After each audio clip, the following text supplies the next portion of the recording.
Bien, donc bonjour à tous et à toutes. Merci déjà à l'association de m'avoir invité. C'est avec grand plaisir évidemment que j'ai pu répondre effectivement à cet appel pour parler d'un cas c'est là-dessus vraiment que moi je travaille le plus, c'est spécifiquement le TDAH, et dans le cadre où effectivement on va rencontrer pas mal justement d'approches autour de l'accompagnement des comportements tyranniques parfois qui peuvent être présents dans le cadre du TDAH. Alors dans l'idée, c'est pas forcément de parler du TDAH en lui-même, mais bien de parler des idées reçues aujourd'hui qui peuvent encore exister et qui peuvent entraver à la fois le processus d'évaluation, parce qu'avant même de poser le diagnostic, il y a toute l'évaluation et tout ce qu'on peut en dire, mais aussi le cadre de la prise en charge. Alors, je vais pas forcément rentrer, parce que forcément dans un temps limité, j'ai essayé de choisir les idées reçues, donc j'en ai choisi 4. Et j'évite déjà la première qui va être typiquement celle habituelle de l'ETDH, ça existe pas. Je débat pas sur le sujet. D'accord? Pour moi, c'est pas un débat qui est possible, que ça soit un complot pharmaceutique, ainsi de suite. Je ne débat pas là-dessus, c'est chacun son positionnement. Moi, je vais considérer que ça existe et trouver 4 idées reçues. Peut-être qu'on apporte parfois un petit peu moins, d'accord? Mais qui, à mon sens, a vraiment une importance absolument indispensable. Alors, 4 questions qu'on entend souvent, vous allez voir, il y en a une autour du diagnostic, et notamment de la question du surdiagnostic, de l'augmentation des diagnostics dans la population. Une autre où on va parler, notamment pour les évaluations, la question du TDAH, c'est que pour les garçons. Évidemment, non. Il y a aussi un TDAH chez la fille et la femme. Et dans le cadre de la prise en charge, je vais vous parler de 2 notions importantes, celle de l'école, de la prise en charge au niveau scolaire, et notamment ce qu'on peut en dire. Et enfin, finir pour quelque chose qui intéresse aussi les personnes qui sont présentes, qu'ils soient parents ou professionnels, la question de l'éducation, de la place des parents aussi dans cette démarche d'accompagnement. Donc on va essayer d'aborder ces 4 là. Ça me laisse à peu près 4 à 5 minutes par chose, donc ça va aller très vite. Ok. D'où l'idée de la discussion après, si vous le souhaitez. Je vais essayer, en fait, de ces 4 grandes questions, c'est de partir de la déconstruction du raisonnement qui est derrière le mythe qui est posé là-dessus. Parce que c'est vrai que on aborde souvent ces questions de manière très superficielle. Il y a quand même une déconstruction qui nous fait réfléchir à pourquoi les gens abordent cette façon le mythe qui est derrière ou le frein qui est derrière. Mais surtout, je vais essayer aussi, et vous me direz si ça a réussi ou pas, c'est qu'on fasse attention à pas construire de nouveaux mythes à partir de la déconstruction. C'est-à-dire que souvent on dit ah oui mais il y a du surdiagnostic, c'est un mythe le surdiagnostic, et après on invente quelque chose d'autre qui peut être derrière. Par exemple, je vais vous aborder rapidement le fait que on parle du fait que le TDAH est bien présent chez la fille, et après on le considère comme n'étant pas le même que chez le garçon. Vous allez voir, et on construit un nouveau mythe comme si c'était un nouveau trouble.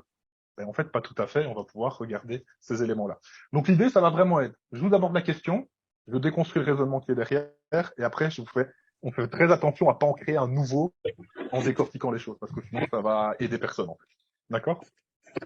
Donc, la question du surdiagnostic. Ça, c'est une question dont on entend beaucoup parler, et je vous cache pas, notamment en France. D'accord? C'est la question du surdiagnostic du TDAH. Alors, il faut faire attention à 2 choses. Un, le consensus mondial sur le TDAH qui est sorti en 2021 et s'appuyant sur un ensemble de méta-analyses sur la planète.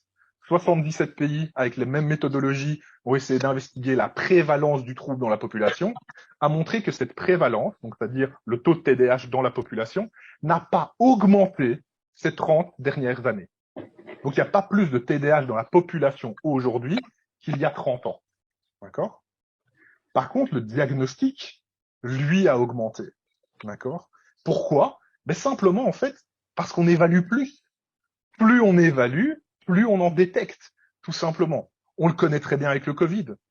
C'est-à-dire que plus on a commencé à faire des dépistages, plus le nombre de personnes qui ont été diagnostiquées avec un Covid a augmenté. Et il ne faut pas confondre les deux. D'accord? En gros, vous allez avoir une phase où on monte aujourd'hui. Parce qu'on part de tellement bas dans certains pays, et notamment dans les pays francophones comme la Belgique, la France, la Suisse, on commence à des taux de prévalence, en fait, de détection plutôt, qui sont tellement bas que plus on va faire les examens, plus ça va monter. Les demandes administratives aujourd'hui réclament de faire des évaluations plus fréquentes. La formation des professionnels, plus vous formez des professionnels à détecter, plus ils font ces évaluations, plus vous aurez tendance d'avoir un nombre de diagnostics qui va avoir tendance à monter. C'est logique. C'est pas parce qu'on diagnostique plus dans une population que sa prévalence explose. Donc oui, effectivement, on a plus de diagnostics dans la population qu'avant. Est-ce que c'est du surdiagnostic? Ben ça, j'ai envie de dire, pour le moment, on n'en sait rien. Pourquoi? Parce que c'est en train de monter et on verra où on arrive. Plusieurs pays ont en fait atteint un niveau plateau. Si vous regardez les études en Angleterre, il y a eu une augmentation des diagnostics et depuis plusieurs années, c'est stable. Si vous regardez aux États-Unis, sauf dans les études indépendantes, dans certains endroits qui sont souvent très biaisés, le niveau est stable. Et ça, c'est le plus important à voir. C'est qu'effectivement, aujourd'hui, c'est en train de monter parce qu'on détecte des enfants qui potentiellement n'auraient jamais été diagnostiqués avant. Bon, attention, évidemment. On confond prévalence et diagnostic. Et c'est ça, en fait, aujourd'hui, le problème. Et surtout, même chez les professionnels, ça engendre une forme de résistance. Parce qu'effectivement, vous avez des professionnels qui font oui, mais on n'arrête pas de les diagnostiquer. Ça ne va pas. On n'est pas dans un surdiagnostic. Moi, j'ai l'expérience d'un gamin qui, c'est sûr, il n'était pas TDAH, on lui a quand même mis une étiquette de TDAH. Mais oui, c'est vrai. Il y aura toujours des erreurs de diagnostic. Il y aura toujours des erreurs de type on a diagnostiqué un enfant TDAH qui ne l'était pas, et surtout on est passé à côté d'un autre qui l'était potentiellement. Donc oui, c'est pour ça que la formation et l'information, et notamment des journées comme celle-ci, peuvent aussi permettre, aussi bien aux professionnels qu'aux parents, de savoir de quoi on parle. Il ne faut pas confondre les deux, et attention à pas avoir de résistance spécifique, parce que justement, on confond au final ce qui est un taux de prévalence dans une population à un taux de diagnostic, c'est-à-dire le nombre de diagnostics qu'on va émettre. D'accord? Donc ça, c'est un premier élément. Il n'y a pas fondamentalement, le trouble n'est pas plus présent dans la population. Par contre, effectivement, on va diagnostiquer un petit peu plus actuellement, parce qu'on part de niveaux assez faibles au final. Deuxième élément, ben, le TDAH, c'est un truc de garçon. Oui, oui, c'est vrai que ça a été représenté de cette façon-là. On est un petit peu plus agité. Hein. Donc, voilà, ça, c'est vrai que c'est quelque chose qu'on trouve. Mais évidemment qu'il faudra faire attention, et c'est ces dernières années qui ont pu nous montrer effectivement qu'on passait souvent à côté de certains éléments. C'est attention au diagnostic chez les filles. Il faut savoir que si vous reprenez des études, par exemple, il y a 20-25 ans, ben, en gros, on était à 4-5 filles pour un garçon. D'accord 4-5 garçons pour une fille, pardon. 4-5 garçons pour une fille, oui. L'idée, c'est qu'aujourd'hui, si vous regardez les nouvelles études sur le sujet, on est plutôt à 2 garçons pour une fille. Donc, on sent bien quand même qu'on est passé à côté de certains éléments à certains moments. Donc, évidemment, on va regarder ça. Et il y a des explications qui sont proposées. Ce sont des hypothèses qui sont proposées pour essayer d'expliquer, en fait, le fait qu'on passe à côté de ces éléments. Souvent, d'ailleurs, c'est en lien avec l'avancée en âge et le moment où on va détecter. D'accord? Donc, par exemple, il faut savoir que les premières consultations, souvent, sont faites sur des modes plutôt comportementales. D'accord? Donc, c'est souvent des consultations qui sont faites sur l'agitation, l'impulsivité. Et naturellement, on a quand même pu montrer qu'on est plutôt sur des profils inattentifs chez les filles, pas toutes, bien sûr. Mais en fait, les filles hyperactives et impulsives, on passe pas à côté. Hein. C'est un peu ça. Mais on va avoir sur les versions inattentives un regard qui va peut-être se faire de manière un petit peu plus tardive. Donc, effectivement, les consultations sont plus tardives chez les filles, et donc plus ça arrive tardivement, moins on pense TDAH. C'est-à-dire qu'on a tendance à voir que plus on avance en âge, moins on pense directement TDAH, naturellement.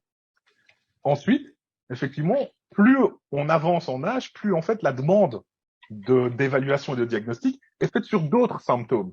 D'accord? Donc, par exemple, sur des problèmes d'alimentation, sur les problèmes d'anxiété, de dépression, mais qui peuvent être en fait la conséquence du TDAH à la base. Sauf qu'on va s'intéresser aux symptômes à l'instant T et pas forcément au parcours comme ça a pu être montré. Et donc le TDAH n'est pas super envisagé. En plus, il faut savoir qu'on est dans une population où on a quand même des biais qui sont bien marqués en termes de santé mentale, notamment sur des biais de genre et d'attribution de symptômes. C'est-à-dire qu'à symptômes équivalents, on a des études qui nous montrent que, par exemple, pour l'inattention, à symptômes équivalents, les mêmes chez un garçon, chez une fille, on pensera directement beaucoup plus TDAH chez un garçon, anxiété ou dépression chez la fille. C'est le même. On a des cas, en fait, c'est des cas cachés, c'est-à-dire qu'en gros, on donne à des professionnels un cas écrit et on leur fait demander, en gros, quelle est l'hypothèse qu'ils vont avoir. Et bien, classiquement, on a un vrai biais de genre sur la question. Et de se dire, si c'est une fille avec des problèmes d'attention, c'est plutôt anxieux-dépressif. Si c'est un garçon, on va directement se poser plutôt le TDAH. Parce qu'on a des représentations de pathologies qui sont quand même présentes. Et en plus, plus on avance en âge, par contre, plus on a l'influence aussi, notamment des cycles hormonaux chez les filles et les femmes, qui va avoir une influence sur l'explosion potentielle de symptômes qu'on va plutôt attribuer à ça, d'accord? Avant, on disait que vous étiez hystérique. Oui, un petit peu ça. Bon, on le dit encore, hein, je l'ai déjà entendu, il y a pas, voilà. Alors que potentiellement, c'est une influence sur une pathologie en santé mentale qui fait exploser derrière les choses. D'accord? Donc, attention. Il faut pas penser, par contre, que les symptômes et le trouble sont différents. Parce que ça, c'est quelque chose que j'entends maintenant. C'est-à-dire, oui, mais le TDAH chez la femme, c'est pas le même que chez le garçon. Ben si, c'est les mêmes critères de diagnostic, hein. On le diagnostique de la même façon. Par contre, est-ce que les symptômes s'expriment de la même façon dans la vie de tous les jours? Non, parce qu'on rencontre pas forcément les mêmes difficultés, les mêmes attentes dans la vie de tous les jours. On n'est pas sur les mêmes activités, et donc potentiellement, on va avoir l'apparition d'une expression d'un symptôme qui diffère, évidemment. Mais c'est le même symptôme à la base qui va s'exprimer un peu différemment. Mais si vous prenez deux garçons, un à côté de l'autre, potentiellement, leurs symptômes s'expriment aussi différemment. Donc attention à pas essayer de créer une nouvelle entité qui serait le TDAH féminin. Non, ça reste du TDAH. Parce que sinon, en fait, on reste dans les biais, c'est-à-dire de considérer que le TDAH chez la femme, c'est très particulier, comme on l'a fait chez le garçon, juste avant. Donc, ça s'exprime différemment, et donc, il n'y a pas d'évaluation différente. L'évaluation est exactement la même. C'est le même référentiel, c'est la même pathologie. Vous n'avez pas, en fait, dans les démarches de diagnostic, TDAH masculin, ça s'exprime comme ça, TDAH féminin, ça s'exprime comme ça. On l'a pas comme ça, c'est du rôle du professionnel de pouvoir faire la part des choses dans ce cadre-là. Niveau du temps, je compte sur vous. Vas-y, vas-y. Alors, ça, c'est pour la partie évaluation. La deuxième partie va être centrée sur la prise en charge et sur ce qui vient bloquer, en fait, les prises en charge aujourd'hui. Ce qui est intéressant, c'est de voir qu'on a choisi, on a fait ce choix de se concentrer sur les aménagements scolaires. C'est-à-dire qu'en gros, quand il y a TDAH, on va remplir des PAP, on va remplir toute une série de démarches administratives qui seront données à un enseignant, et l'enseignant va devoir mettre des outils en place à la maison. Et d'ailleurs, il y a des gens qui les réclament, qui postulent vraiment le truc. Il faut des aménagements pour mon enfant. Ok. Si on regarde un petit peu ce que ça donne, ben en fait, ce qui est assez intéressant, c'est effectivement, il y a un vrai intérêt. Le TDAH, ça entraîne plus de difficultés scolaires, plus d'abandon scolaire, plus de redoublement scolaire. C'est un fait. D'accord? Même quand on contrôle les variables telles que le niveau socioculturel, les compétences cognitives, le TDAH reste un facteur de risque à l'échec scolaire. Donc évidemment, il faut intervenir. D'accord? Ce qui est intéressant, c'est qu'on a fait le choix donc de se poser sur des outils. Par contre, il faut savoir que la littérature montre qu'il y a zéro effet d'efficacité sur les outils qu'on utilise. Il n'y a pas de données d'efficacité des outils sur le TDAH. Ça ne veut pas dire que ça n'aide pas des personnes, ça veut dire que sur le TDAH, ça n'a pas d'efficacité. On a fait ce choix. D'accord? Par contre, ce qui est assez intéressant, c'est qu'on a montré deux choses. Un, c'est que former les enseignants à la compréhension du TDAH leur permet en fait de s'adapter à leurs élèves. Et vous savez quoi? Quand ils ont compris comment un élève fonctionnait et qu'ils arrivent à s'adapter, eh ben, les choses se passent beaucoup mieux. C'est fou, hein? Il faut savoir aussi que le grand marqueur qu'on nous donne, c'est oui, mais on n'a pas le temps de se former. On a des études qui aujourd'hui montrent qu'en une séance de 2h15, pause comprise, c'est important, et ben en fait, on montre que améliorer la connaissance des enseignants leur permet de mieux gérer leur classe, et ce, même un mois après l'intervention qu'on va réévaluer avec eux, ils se sentent plus à l'aise, il y a moins de tension, ça joue pas sur les performances scolaires, je préviens, mais le fait de mieux gérer une classe, c'est-à-dire en fait d'être moins stressé et de se sentir plus compétent, d'accord? Ce qui sont deux variables qu'on retrouve dans les accompagnements parentaux, hein. Baisse de stress, augmentation du sentiment de compétence. Si on fait la même chose avec les enseignants, ben en fait on a les mêmes résultats. C'est-à-dire qu'ils arrivent à mieux accompagner au final leurs élèves et ils se sentent beaucoup plus compétents dans ce domaine-là. En plus, on a montré que quand on travaille avec les élèves qui ont un TDAH, et pas en leur mettant des outils, mais qu'on leur apprend certaines interventions, comme par exemple être capable de s'organiser, d'être capable de se planifier, de gérer leur temps et de prendre des notes, eh ben, en fait, ils s'en sortent mieux. Et quand on leur met des outils par rapport à ça, effectivement, ils s'en sortent mieux. C'est-à-dire que si vous mettez en place, si vous organisez le temps pour l'élève, que vous lui mettez du temps supplémentaire, et qu'en plus, vous lui mettez quelqu'un à côté qui va lui donner des notes et ainsi de suite, il s'en sort mieux aussi. Sauf que le jour où l'enseignant a décidé dans sa classe, moi dans ma classe, ces aménagements-là, ils ne rentrent pas, et ben en fait, il y a un manque d'autonomie qui est absolument incroyable. On pense que le TDAH, parce qu'il entraîne des difficultés d'organisation, de planification et ainsi de suite, on peut rien y faire. Si, Un élève TDAH, il est capable d'apprendre, hein. Il est capable de planifier, il est capable d'organiser, il est capable de gérer son temps. L'idée, c'est qu'il faut lui enseigner, par contre. Et que ça prend un petit peu de temps et qu'on a des stratégies pour faire ça. On a aujourd'hui des programmes qui sont malheureusement pas encore traduits en français, mais qui ont montré, en fait, des résultats assez intéressants en termes de, justement, de développement d'autonomie au niveau scolaire, comme le programme OPS, par exemple, qui est donné aux États-Unis, et avec des données, des méta-analyses sur les résultats. Et en fait, ce qu'on voit, c'est que ça fait même baisser le stress des élèves par rapport à leur, justement, travail scolaire.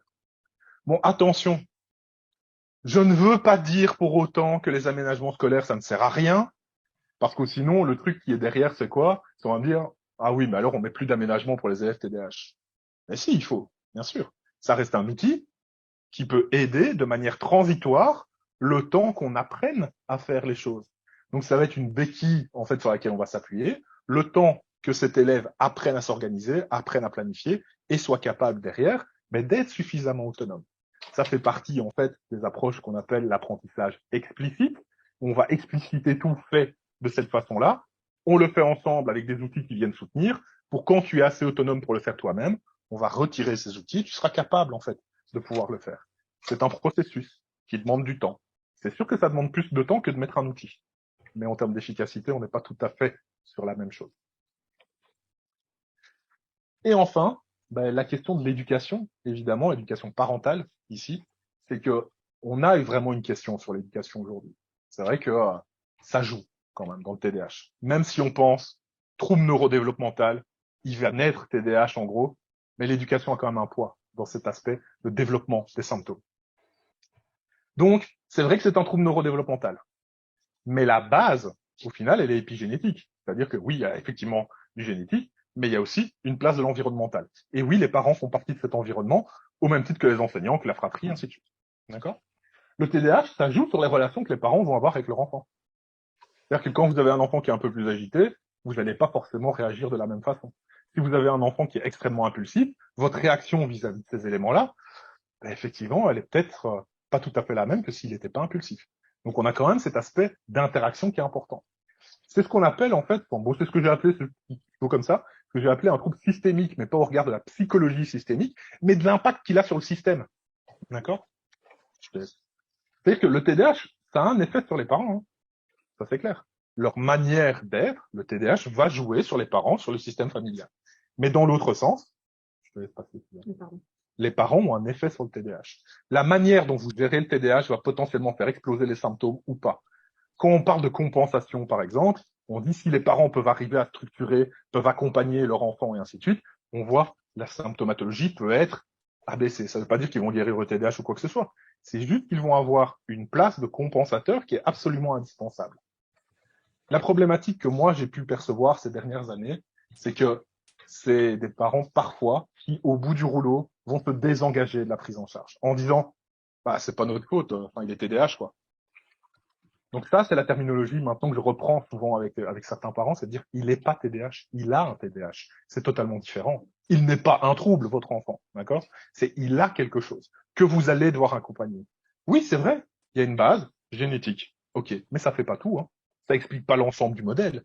C'est-à-dire que vous aussi vous avez une place dans cet élément-là.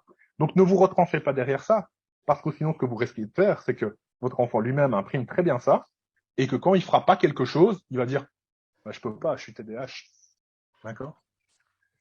Donc, on a besoin de l'investissement des parents pour accompagner l'enfant. C'est indispensable. Aujourd'hui, moi, je prône vraiment cette idée que les accompagnements, ils doivent d'abord être parentaux. Et c'est ce que prônent les recommandations internationales de prise en charge. C'est d'abord, on prend en charge l'environnement et après, on verra pour l'enfant sur les retentissements du TDAH. Mais à la base, il faut faire attention à l'environnement, les enseignants et les parents, avant de travailler directement sur l'enfant. Gardons cette idée que ce n'est pas sa faute, n'est pas une bonne terminologie. C'est pas toujours sa faute. C'est un enfant, hein. C'est-à-dire, il y a des moments, ça restera quand même sa faute, hein.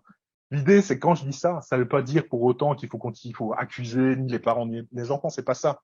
Mais il faut faire attention non plus à pas tomber dans un nouveau mythe qui est on peut rien y faire, c'est comme ça. Bien sûr que non, on peut faire quelque chose, on peut l'accompagner, mais on a besoin des parents, on aura besoin de l'enseignant pour être capable d'accompagner justement au mieux la famille pour essayer de tout structurer et que ça fonctionne de manière la plus adaptée possible. C'est en ça, en fait, que l'approche doit d'abord être environnementale et systémique de bien penser, pas que l'enfant, parce qu'en fait, on est passé d'un système qui était c'est la faute de la mère, ok, on s'en l'entend encore une fois de temps en temps, hein, voilà, à aujourd'hui, c'est l'enfant qui a un trouble, c'est lui qu'on a diagnostiqué, donc c'est lui qu'on prend en charge. Je prends une métaphore qui est absolument, elle vaut ce qu'elle vaut, d'accord? Si vous déposez votre voiture au garage toutes les semaines parce elle fonctionne pas, et que vos garagistes, ils vous expliquent pas, en fait, que c'est vous qui conduisez mal la voiture, bah, vous allez ramener la voiture toutes les semaines au garage. Le principe, c'est qu'on peut avoir parfois des parents qui nous déposent l'enfant en nous disant, réparez-le.